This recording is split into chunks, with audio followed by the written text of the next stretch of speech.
talking with us. Why don't you start by describing what you saw?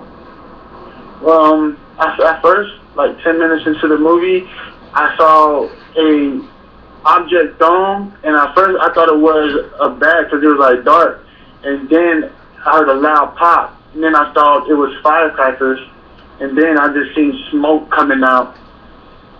Where was it thrown from, Derek? Did the reports that I heard from some eyewitnesses was that the shooter came in from an emergency exit, kind of kicked the door in, and then did that. Is that consistent with what you saw?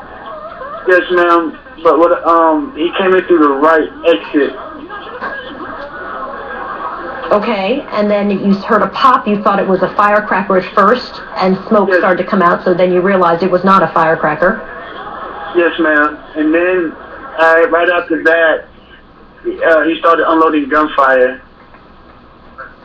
Describe for me what he looked like and how his demeanor was. And while you're talking, Derek, we're looking at live pictures. I want to mention for everybody who's watching, live pictures of the theater. Now that the sun has risen, we get a better sense of the scene there.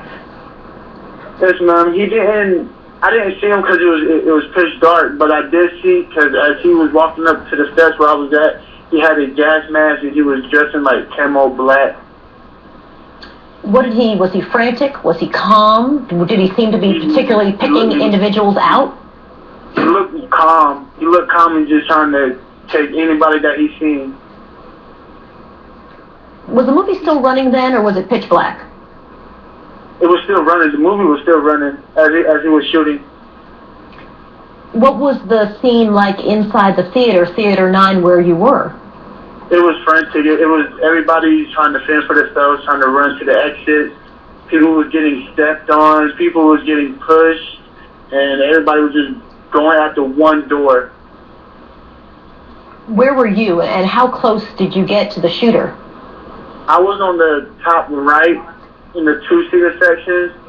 And as I seen, he was walking up to the steps. He was walking up the steps. He was like 15, maybe 20 feet away from me. People have described him as carrying a shotgun, which would not necessarily have a lot of shots unless he's stopping and reloading. Did you see him do that, or was it not a shotgun that he was carrying? Actually, I had like two guns, like a shotgun and a rifle. So he had a shotgun and a rifle. Was he wearing anything on his back? No, I didn't see none of that. He wasn't. All right. Well, Derek Pogue, how you doing? How you feeling? I feel good, a little shaken up, but I'm feeling, thank God that I got out alive, me and my girlfriend. Well, we're glad to see that. Thanks for that, for talking with us this morning. Appreciate it.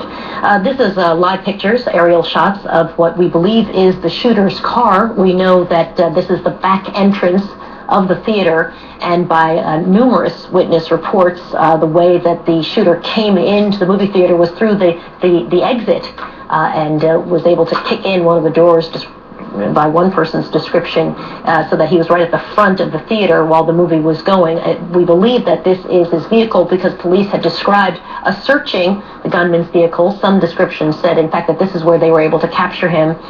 It looks as if he did not resist, and he was able to give them information about his apartment where he lived as well, and we know that what we believe is his apartment is where police SWAT team is set up, and ambulances and fire trucks as well. They've evacuated a building in North Aurora, Colorado, and they are monitoring that. It was described to us as the law enforcement teams there just waiting and watching. We're going to continue to monitor this story. We got to take a short break. We'll be back in just a moment with more of an update on this tragedy in Aurora, Colorado, with right now 14 people reported dead, 50 others wounded, some of them very, very seriously, as we continue to cover this story. We're back in a moment.